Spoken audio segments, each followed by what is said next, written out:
اللہم صلی علی محمد وعلی آل محمد وبارک وسلم۔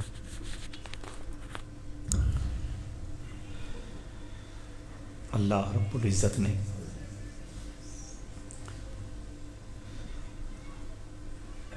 انسان کو اپنی یاد، اپنے ذکر اور اپنی بندگی کے لیے عزت و تکریم کے ساتھ اس دنیا میں بھیجا ہے۔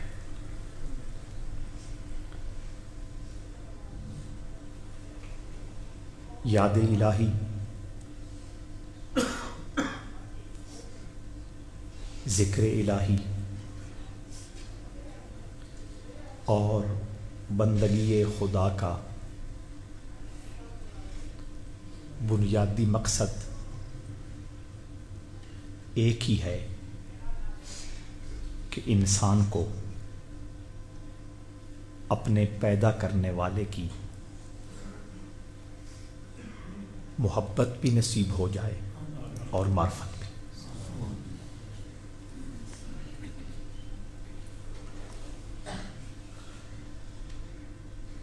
اس کے لیے اللہ کریم نے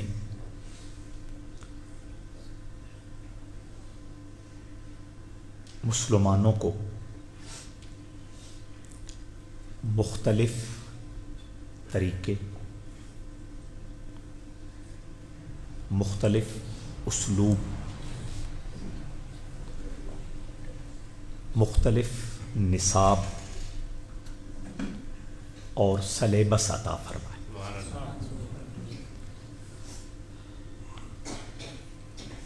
کبھی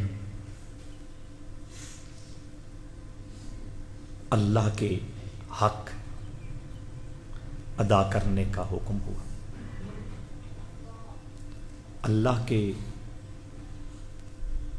سارے بندوں کے حقوق ادا کرنے کا مطالبہ فرمایا۔ کبھی مال کو اللہ کے راستے میں اور اللہ کی رضا کے لیے خرچ کرنے کا حکم دیا۔ کبھی بھوک، پیاس اور باقی بشری اور انسانی تقاضوں کو روک کر اللہ کو راضی کرنے کا طریقہ سکھلایا۔ میری مراد روزہ ہے۔ کبھی ایک ہی وقت میں مال خرچ کرنے کا بھی حکم دیا اور جسم کو بھی محنت، ریاضت اور مشقت اٹھانے کا حکم دیا۔ میری مراد حج ہے۔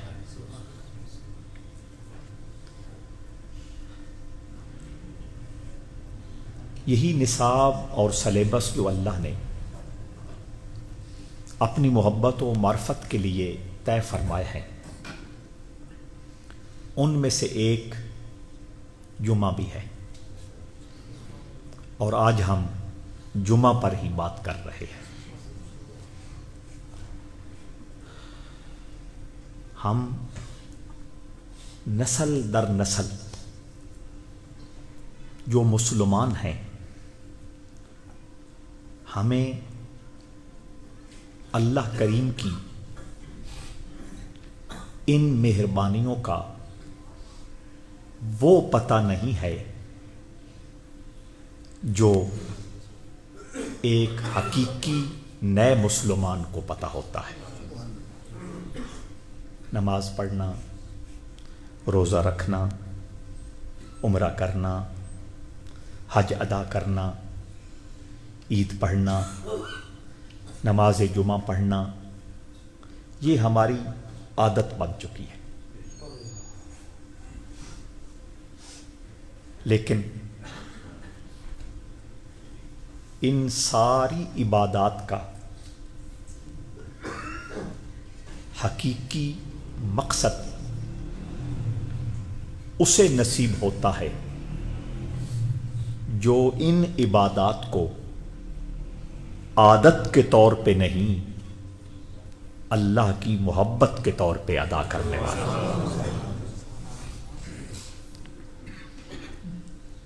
اللہ کریم نے ساری کائنات کو 6 دنوں میں پیدا فرمایا،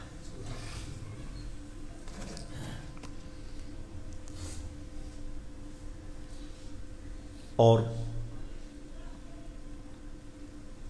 اتوار کے دن اللہ کریم نے اپنے کام کا آغاز فرمایا۔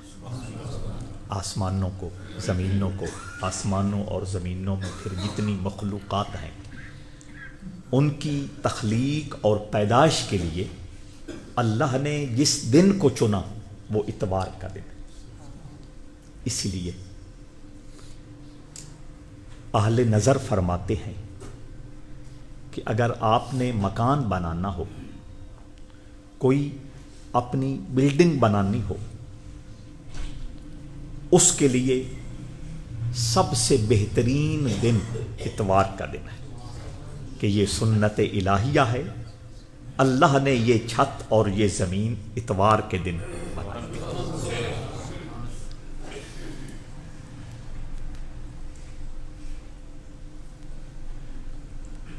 اور اللہ کریم نے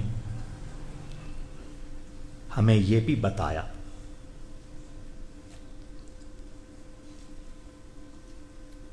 کہ اللہ کے جو 6 دن ہیں ہر دن 1000 سال کے برابر ہے۔ وَإِنَّ يَوْمًا عِنْدَ رَبِّكَ كَأَلْفِ سَنَةٍ مِّمَّا تَعُدُّونَ، کہ یہ جو 6 دن اللہ نے تخلیق کائنات کے لیے پسند فرمائے ہیں ہر دن 1000 سال کے برابر ہے۔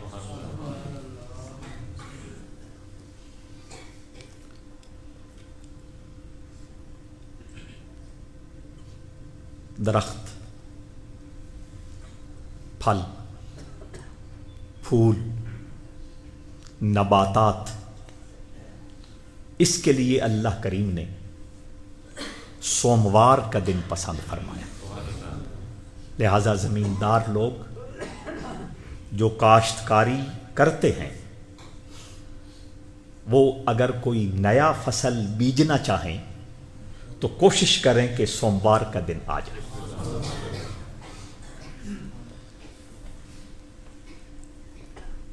علم اللہ کی وہ نعمت ہے جسے اللہ کے حبیب نے خود فرمایا کہ علم نور ہے، علم نور ہے۔ اس کے لیے اللہ نے بدھ کے دن کا انتخاب فرمایا۔ میں عرض یہ کر رہا تھا کہ 6 دنوں میں اللہ کریم نے اس ساری کائنات کو پیدا فرمایا اور آغاز اتوار کے دن فرمایا، اور اللہ کا یہ کام جس دن اختتام کو پہنچا، کمپلیٹ ہوا، مکمل ہوا، اس دن جمعہ کا دن۔ جمعہ جیم، میم اور عین اس کا مادہ ہے، اور مادہ خود بتا رہا ہے کہ جمع کر، اکٹھا کر۔ ساری کائنات کا جو نظام جمع ہو کر اپنی اختتامی شکل کو پہنچا وہ جمعہ کا دن تھا۔ حضرت آدم علی نبینا علیہ السلام کی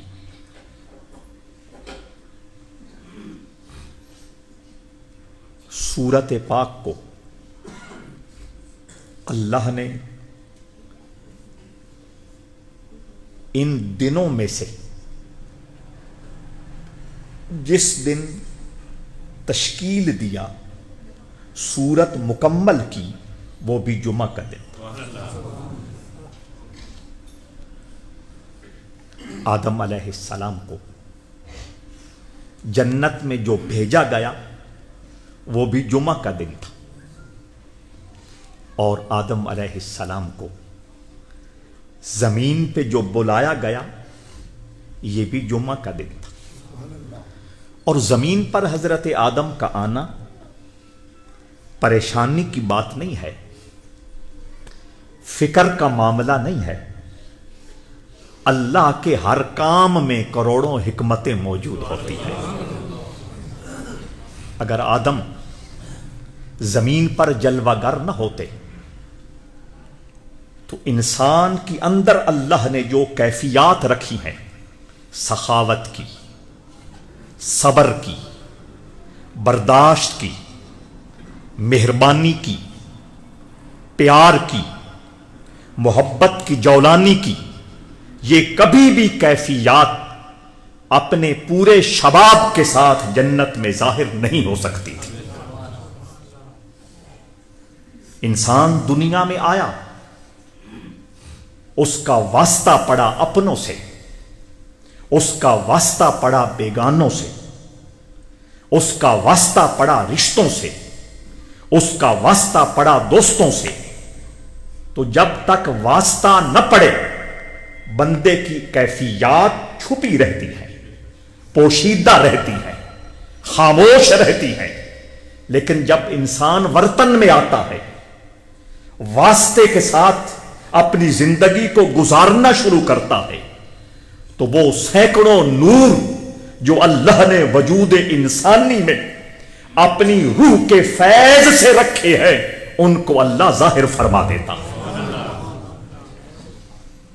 اگر انسان زمین پر نہ آتا تو علماء کہاں سے آتے؟ انسان زمین پر نہ آتا اولیاء کہاں سے آتے؟ اگر انسان زمین پہ نہ آتا انبیاء کا سلسلہ کیسے شروع ہوتا؟ انسان اگر زمین پر نہ آتا تو وجہ تخلیق کائنات محمد الرسول اللہ صلی اللہ تعالی علیہ وسلم اپنے پورے کمال و شباب کے ساتھ کائنات کے لیے رحمت بن کے کیسے آتے؟ تو اللہ کریم نے حضرت آدم علیہ السلام کو دنیا میں بھیج کے نزول نہیں فرمایا، یعنی نیچے نہیں کیا، ایک مرتبہ نیچے بھیج کے ان کے اندر رکھی ہوئی ساری صلاحیتوں کو اور ساری قابلیتوں کو پوری توانائی اور چمک دے کے حقیقتاً اللہ نے ان کو بلندی اور عروج عطا فرما دیا۔ سمجھ آ؟ تو حضرت آدم علیہ السلام ان کی صورت بھی اللہ نے جمعہ کے دن مکمل فرمائی، ان کا وصال بھی جمعہ کا دن ہوا۔ یہی وجہ ہے کہ رحمت دو عالم صلی اللہ تعالی علیہ وسلم نے اپنی امتیوں کو، اپنے غلاموں کو اور اپنے وفادار کلمہ پڑھنے والوں کو یہ حقیقت باور کرائی ہے کہ جمعہ کے دن میری ذات پر کثرت سے درود بھیجا کرو کہ اس دن آدم پیدا بھی ہوئے اور اسی دن آدم کا وصال بھی ہوا۔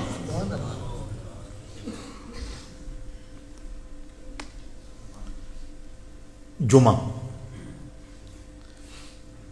علماء نے لکھا ہے کہ یہ انسانیت کے لیے امتحان کا دن بھی ٹھہرا۔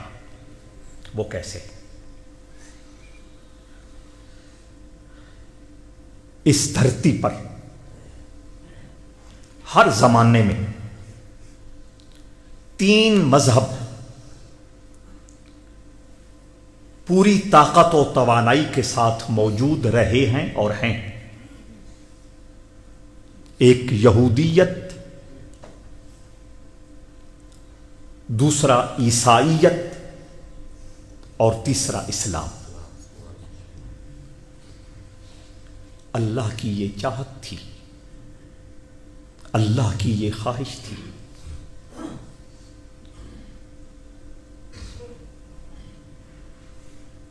کہ جن کو میں نے انسان اور بندہ بنا کر دنیا میں روانہ کیا ہے، یہ میرے بنائے ہوئے دنوں میں سے کسی ایک دن کو میری بندگی کے لیے چن لی.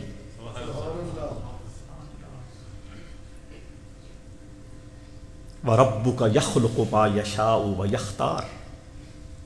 اللہ نے خود اپنا منصب بیان کیا ہے کہ تیرا رب، اللہ اکبر، اپنے محبوب کے اللہ فرماتا ہے کہ مجھے تیرا رب ہونے پر ناز ہے.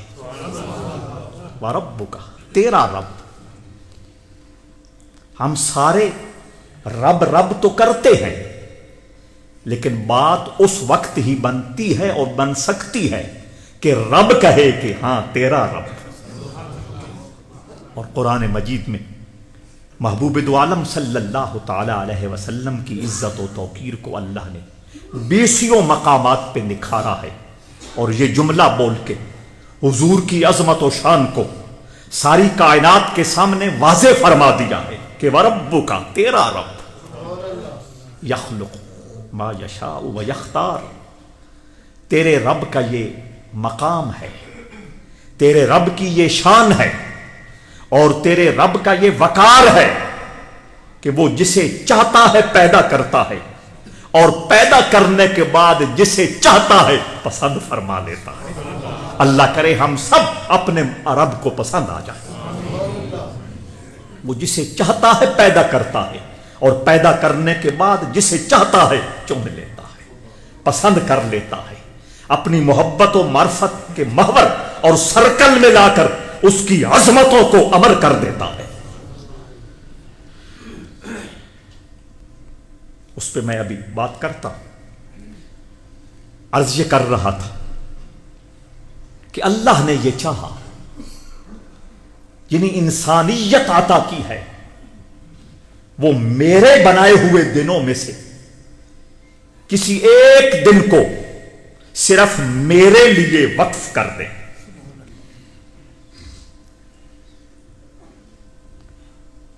اشارتاً ایک بات سمجھانے کی کوشش کرنے لگا ہوں. سب کو نہیں سمجھ آنے والی، لیکن کچھ کو آنے والی ہے. کہ جو مالک ہوا کرتا ہے اس کی یہ آرزو ہوا کرتی ہے کہ میرے ساتھ جو نسبت کا دعویٰ رکھنے والے ہیں، جو پیار کا اقرار کرنے والے ہیں اور میری عظمتوں کا اظہار کرنے والے ہیں، وہ کچھ چیزوں میں میرے لیے وقف ہو جایا کرے. کمال تو یہ ہے کہ کچھ چیزوں میں نہیں، ہر چیز میں مالک کے لیے وقف ہو جائے. لیکن رعایتی نمبر دے کے عرض کر رہا ہوں کہ اگر سارے معاملات میں ہم اپنے مالک کے لیے وقف نہیں ہو سکتے تو اس نے خود گنجائش دی ہے کہ کوئی ایک دن. آپ کو سمجھ آ رہا ہے؟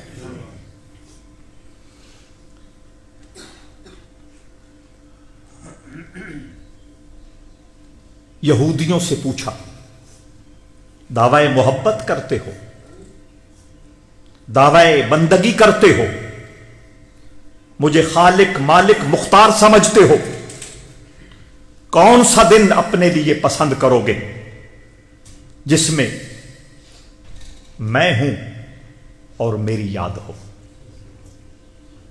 وہ بولے ہفتہ. اللہ نے کہا درست. آگے کوئی بات نہیں فرمائی. عیسائیت نصرانیت اپنے شباب کو پہنچی. عیسائی مذہب دنیا کے اکثر حصے میں پھیل چکا. اللہ نے اس مذہب کے ماننے والوں سے پوچھا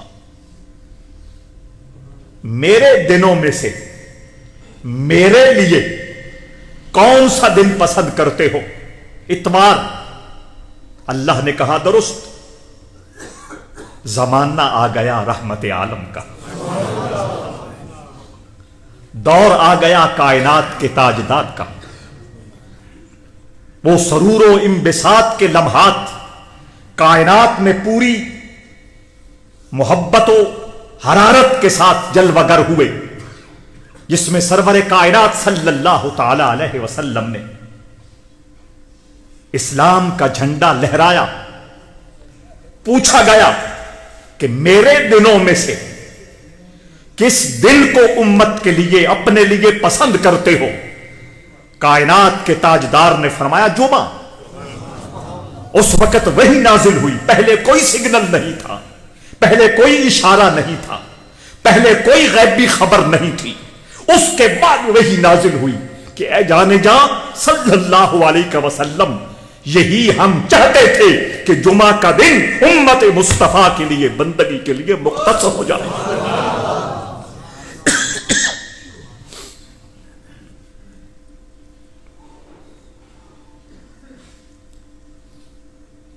یہود سے امتحان لیا،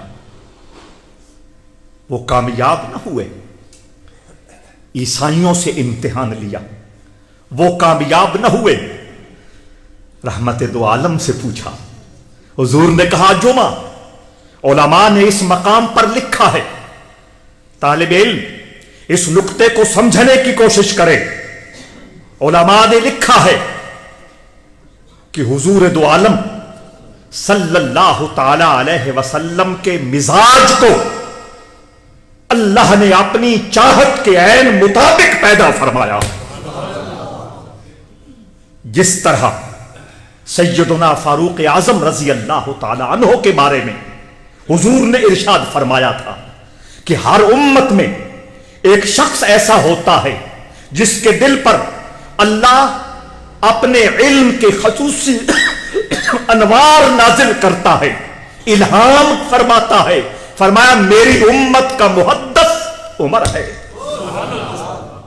عمر جو چاہتے تھے اس کے مطابق قرآن کی آیت نازل ہو جاتی تھی. تو انبیاء کی جماعت میں، رسولوں کی جماعت میں اللہ نے اپنا مزاج شناس جس نبی اور رسول کو کامل و مکمل بنایا وہ محمد عربی کی ذات ہے.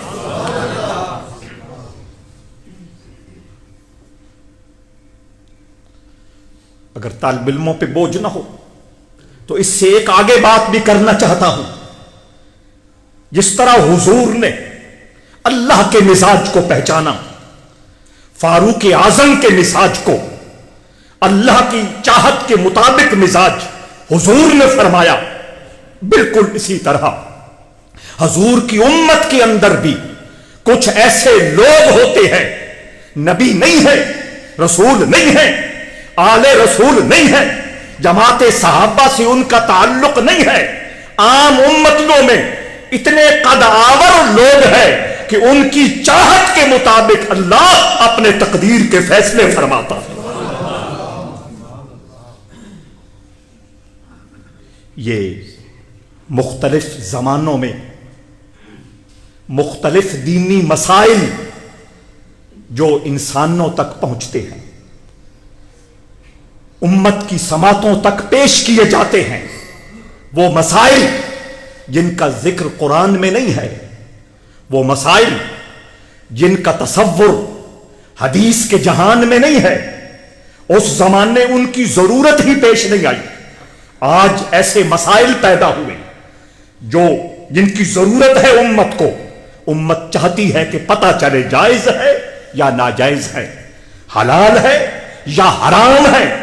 علماء فرماتے ہیں کہ امت کے اندر ہر زمانے میں اللہ نے ایسے لوگ رکھے ہیں جن کو یہ صلاحیت عطا فرمائی ہے اور جن کو یہ قابلیت عطا فرمائی ہے کہ اللہ ان کے علم کی روشنی میں ان کی زبان پر ایسے مسائل جاری فرماتا ہے جس سے امت کو راہبری نصیب ہو جاتی ہے۔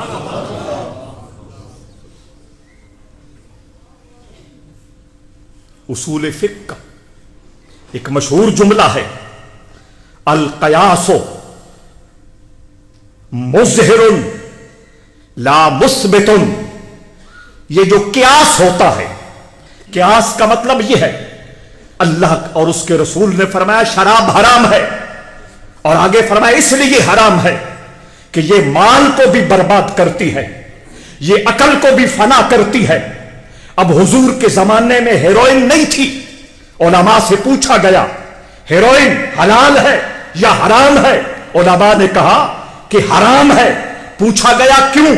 فرمایا اس لیے کہ حضور نے فرمایا کہ شراب پیسے کا ضیاع ہے، شراب عقل کو فنا کرتی ہے، لہذا اب جو چیز پیسے کو ضائع کرے اور جو چیز عقل کو معوف کرے وہ شراب پہ قیاس کرتے ہوئے حرام۔ سمجھ آ رہے؟ یہ قیاس ہوتا ہے۔ تو علماء فقہ نے لکھا القیاس مظہر،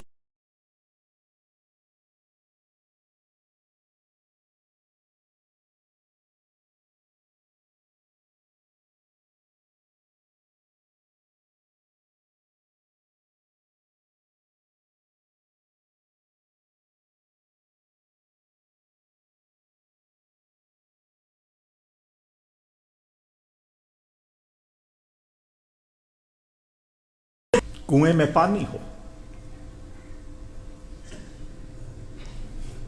ڈول بھی ہو،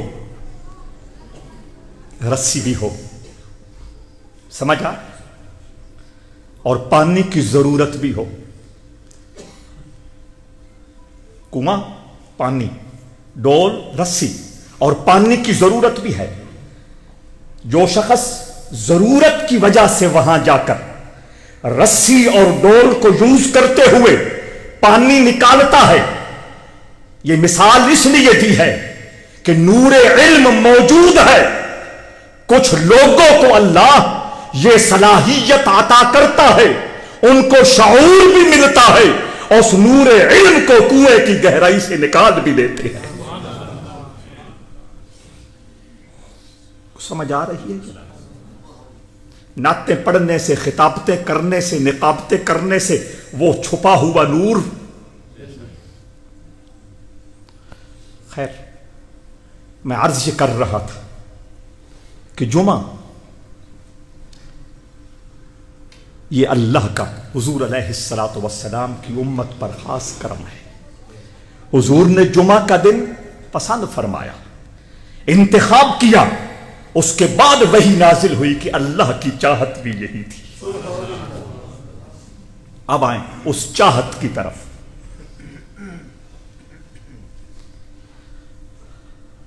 وَرَبُّكَ يَخْلُقُ مَا يَشَاءُ، تیرا رب جسے چاہتا ہے پیدا کرتا ہے، وَيَخْتَارُ، اور جسے چاہتا ہے پسند کر لیتا ہے۔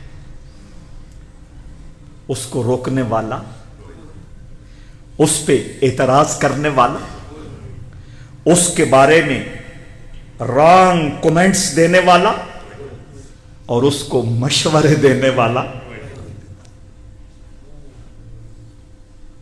اس سے ایک اگلا درجہ بھی ہے، تبصرہ بھی نہیں کرتا، گلا بھی نہیں کرتا، اعتراض بھی نہیں کرتا، رکاوٹ بھی نہیں بنتا، لیکن سینے میں گھٹن محسوس کرتا ہے۔ بندگی کا کمال یہ ہے کہ اللہ کے ہر فیصلے کے سامنے اور محبوب حق کے ہر فیصلے کے سامنے تیرے سینے میں تنگی کا گزر بھی نہ ہو۔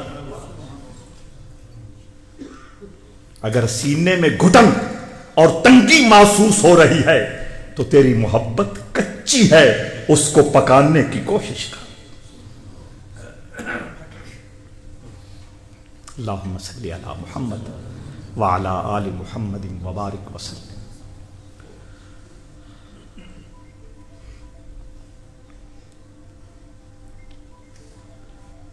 اللہ جسے چاہتا ہے پیدا کرتا ہے اور جسے چاہتا ہے اپنے لیے پسند فرما لیتا ہے۔ اللہ نے 7 آسمان بنائے، 7 آسمان اسی کا مٹیریل، توجہ، اسی کی قدرت کا شاہکار، اسی کی کمال منصوبہ بندی کا اعجاز، لیکن کہا مجھے تو اوپر والا 7واں پسند ہے۔ کون پوچھے کیوں؟ مجھے 7واں پسند ہے۔ اللہ نے اپنے لیے پسندیدگی کا جو معیار 7ویں آسمان کا بنایا، اس کا ہلکا سا اشارہ کیا۔ اللہ کے حبیب فرماتے ہیں کہ اللہ نے 7ویں آسمان کو جنت کی فاؤنڈیشن اور بنیاد بنایا۔ میرے شریک نو چپ کراؤ، توجہ، 7 آسمان بنائے، 7ویں کو اپنے لیے پسند فرمایا، 7 جنتیں بنائیں، ماوا بھی اسی کی ہے، نعیم بھی اسی کی ہے، عدن بھی اسی کی ہے، لیکن فرمایا میں جنت الفردوس کو پسند کرتا ہوں۔ پہاڑ کس نے بنائے؟ اللہ نے۔ اگر کاؤنٹنگ پہ بیٹھ جائیں مشکل ہو جائے، کتنے پہاڑ بنائے، لیکن فرمایا میری مرضی ہے میں کس پہاڑ کو پسند کرتا ہوں۔ فرمایا مصر کے ماحول میں جو طور سینا ہے وہ میرا پہاڑ ہے، وہاں کوئی لال و مرجان کی کانیں نہیں ہے، وہاں کوئی ہیرے جواہرات کی مراکز نہیں ہے، وہاں کوئی سبزہ نہیں ہے، وہاں کوئی آبشارے نہیں ہے، وہاں کوئی پانی کی روانی نہیں ہے، وہاں کوئی فضا کی رانائی نہیں ہے، وہاں کی ماحول کی کوئی خوبصورتی اور دل ربائی نہیں ہے، لیکن چونکہ اس نے پسند کر لیا اور اسی پہاڑ کو اپنی تجلی کا مرکز بنایا۔ حضرت موسیٰ آگ لینے کے لیے بھول کے وہاں پہنچے، وہاں منظر دیکھا کہ لکڑی کا سوکھا ہوا ستون روشن ہو چکا ہے، نور علی نور ہو چکا ہے، اور اس میں سے آواز آ رہی ہے انی انا اللہ، میں اللہ ہوں، میں اللہ ہوں، میں اللہ ہوں۔ فاخلع نعلیک انک بالواد المقدس طویٰ، موسیٰ تو عام پہاڑ پہ نہیں آیا، تو کسی عام لوکیشن میں ان نہیں ہو رہا، تو وادی مقدس میں آ رہا ہے، جوتے اتار دے۔ قرآن ہے، کو سمجھ آ رہی ہے؟ آسمانوں میں 7واں پسند کیا اور پہاڑوں میں طور سینا کو پسند کیا۔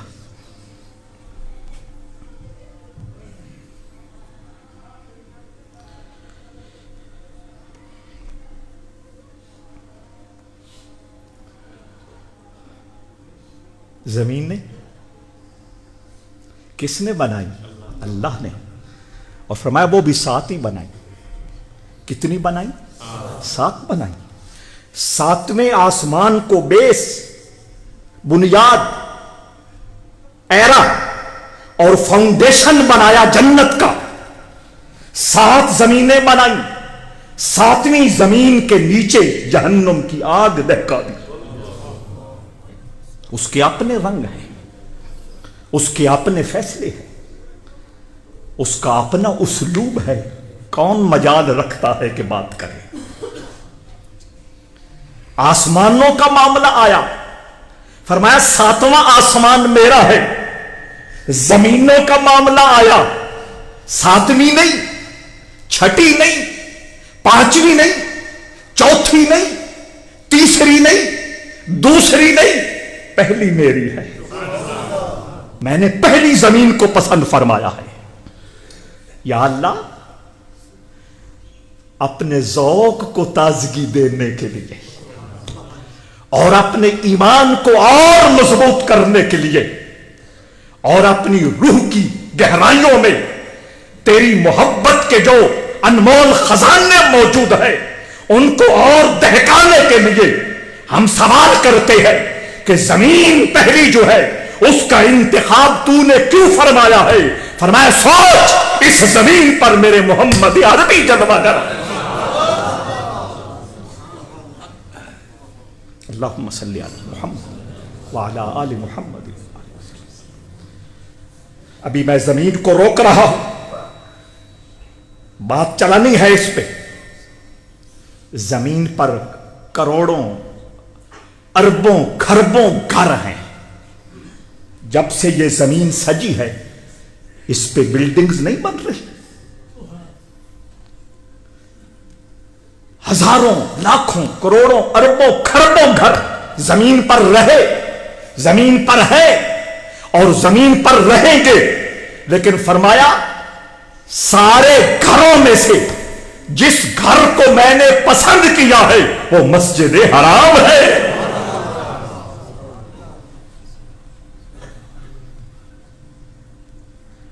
آج تو تیل کی وجہ سے وہ تعمیر کا شاہکار ہے. جب کچھ بھی نہ تھا فرمایا یہ میری پسند ہے.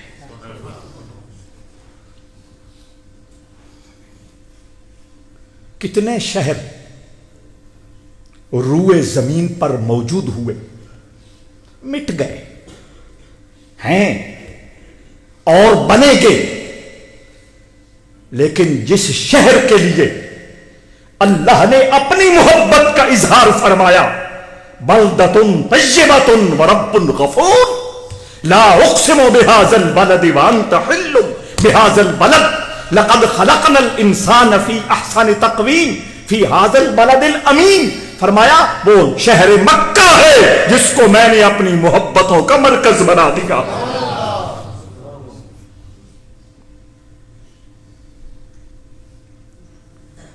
حسن تو کہیں اور پڑا ہے، سبزے کی فراوانی تو کہیں اور ہے.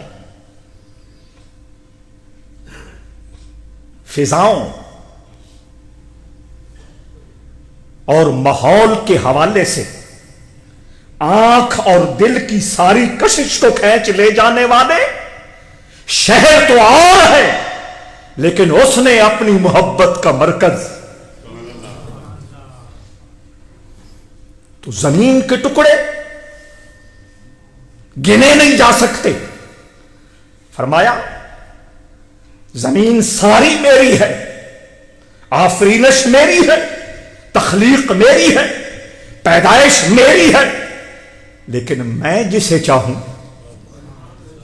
اپنی زمین کہہ دوں، اسے محبوبیت کی سند عطا کر دوں. فرمایا وہ زمین کا وہ ٹکڑا ہے جس پہ میرے رسول کا جسم ٹچ کر رہا. بہت سننے والی بات.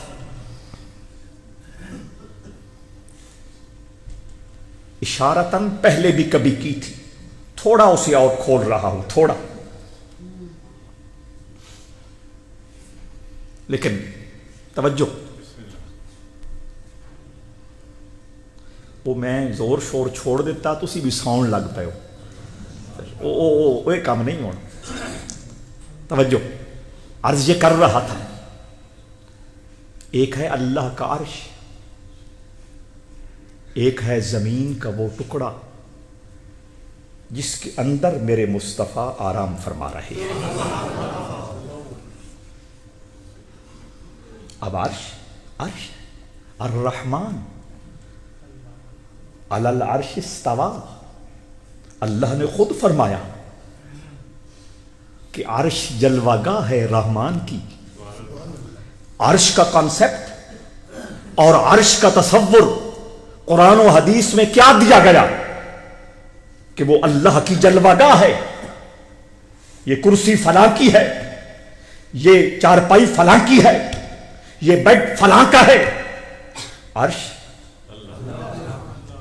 توجہ ہے، عرش کی نسبت اللہ کی جلوہ گاہ کے ساتھ ہے.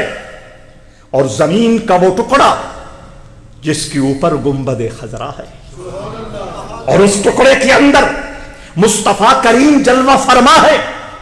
علماء نے لکھا ہے کہ جب موازنہ مقابلے کا معاملہ آئے گا کوئی پوچھنے والا پوچھے گا عرش افضل ہے یا مرقد مصطفیٰ افضل ہے؟ عرش افضل ہے یا زمین کا وہ ٹکڑا اعلیٰ و افضل ہے جس کے ساتھ میرے رسول کا لمس اور ٹچ ہے؟ سمجھ آئے؟ سوال ہے، عرش افضل ہے وہ یا وہ مزار مبارک جس میں حضور جلوہ فرما ہے وہ افضل ہے؟ علماء نے بغیر کسی جھجک کے اور بغیر ادھر ادھر دیکھے بڑے اطمینان کے ساتھ فیصلہ دیا ہے کہ زمین کا وہ ٹکڑا جس زمین کے ٹکڑے کے ساتھ میرے رسول کریم کا جسم لگ رہا ہے وہ اللہ کے عرش سے افضل ہے۔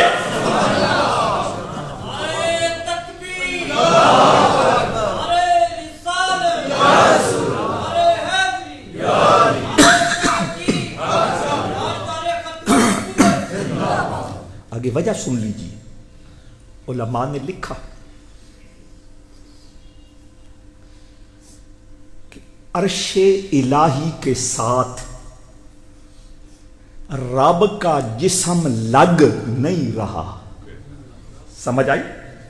اگر ہم یہ کہیں کہ اللہ کا جسم عرش الہی کے ساتھ لگ رہا ہے پھر ماننا پڑے گا کہ اللہ جسم والا ہے اور اللہ جسم سے پاک ہے۔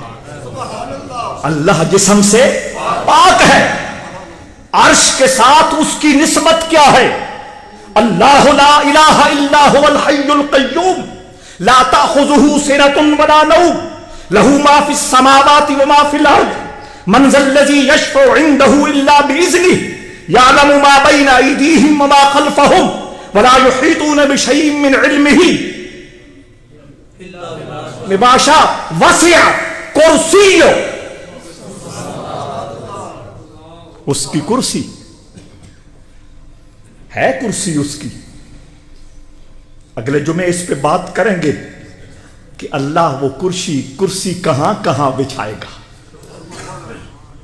کرسی ہے، عرش بھی ہے، کرسی بھی ہے، لیکن کرسی کے وجود کے ساتھ اللہ کا وجود ٹچ نہیں کرتا، عرش کے وجود کے ساتھ اللہ کا وجود ٹچ نہیں کرتا۔ اگر ٹچ ثابت کیا جائے تو پھر ماننا پڑے گا اللہ جسم والا ہے اور اللہ جسم سے پاک ہے۔ سمجھ آئی یا نہیں آئی؟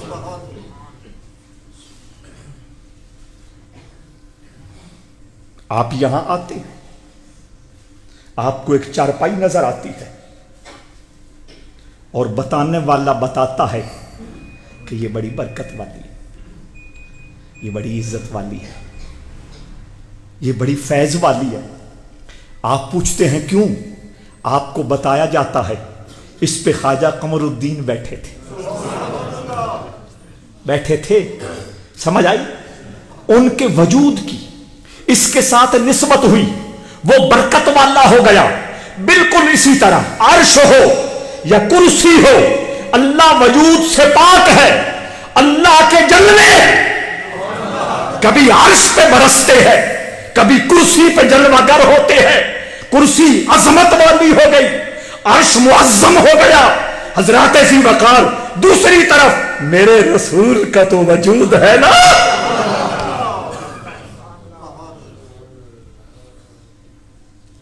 جلوہ جلوہ ہے، وجود وجود ہے۔ سمجھ آ گئی ہے؟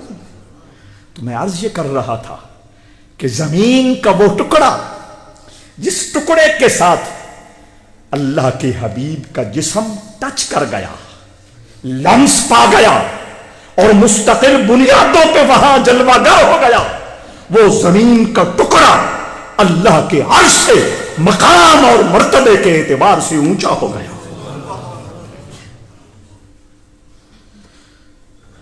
آسمانوں کی بات ہوئی، پہاڑوں کی بات ہوئی، شہروں کی بات ہوئی، مکانوں کی بات ہوئی، زمین کے ٹکڑے کی بات ہوئی، اب دن کی بات کریں۔ اب سمجھ آ گئی؟ اگلا جمعہ انشاءاللہ زندگی رہی تو اس پہ مزید بات کھولیں گے، صرف اشارہ کر رہا ہوں وَرَبُّكَ يَخْلُقُ مَا يَشَاءُ وَيَخْتَارُ۔ اللہ جسے چاہتا ہے پیدا کرتا ہے، اور پیدا کرنے کے بعد جسے چاہتا ہے محبوبیت کا تاج عطا فرما دیتا ہے۔ آدم بھی آئے، نوح بھی آئے، شیس بھی آئے، موسیٰ بھی آئے، عیسیٰ بھی آئے، جد رسول ابراہیم بھی آئے، اسماعیل بھی آئے، لیکن جب بات عظمت و کرامت کی آئی، آقا نے فرمایا الا وانا حبیب اللہ، میں اللہ کا حبیب بن کے آیا ہوں۔ اس کی اپنی مرضی ہے۔ تو آئیے،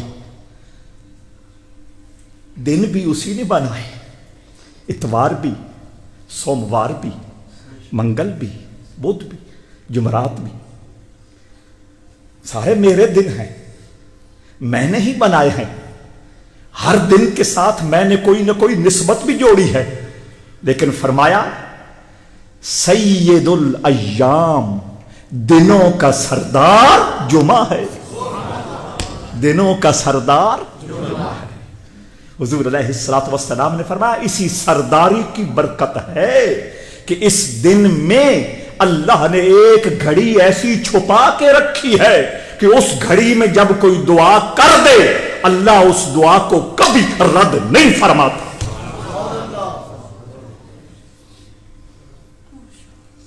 جمعے کا دن اس کو سرداری ملی، شریعت کے اصول کے مطابق مغرب کا وقت جب شروع ہوتا ہے اگلا دن اللہ کے کاغذوں میں شمار ہو جاتا ہے۔ سمجھ آئی؟ مثلا جمعرات جب مغرب کا وقت شروع ہوا شرعی قانون کے مطابق اللہ کے فیصلے کے مطابق جمعہ شروع ہو گیا، اگلے دن مغرب تک وہ سارا کا سارا جو 24 گھنٹے ہے وہ جمعہ ہے، اور وہ سید الایام ہے، وہ دنوں کا سردار ہے۔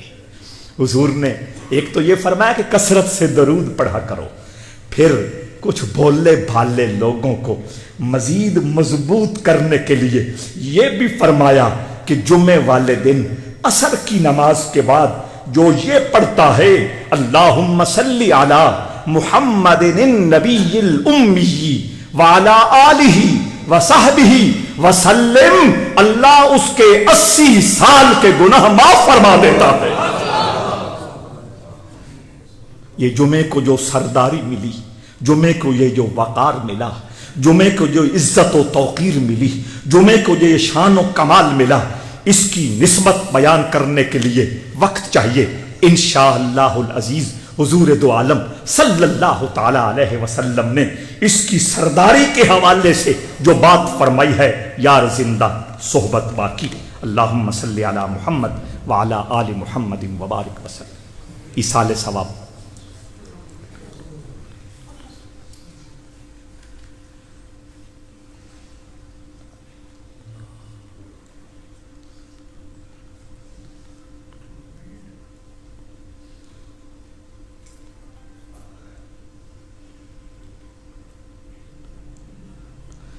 برحمتک یا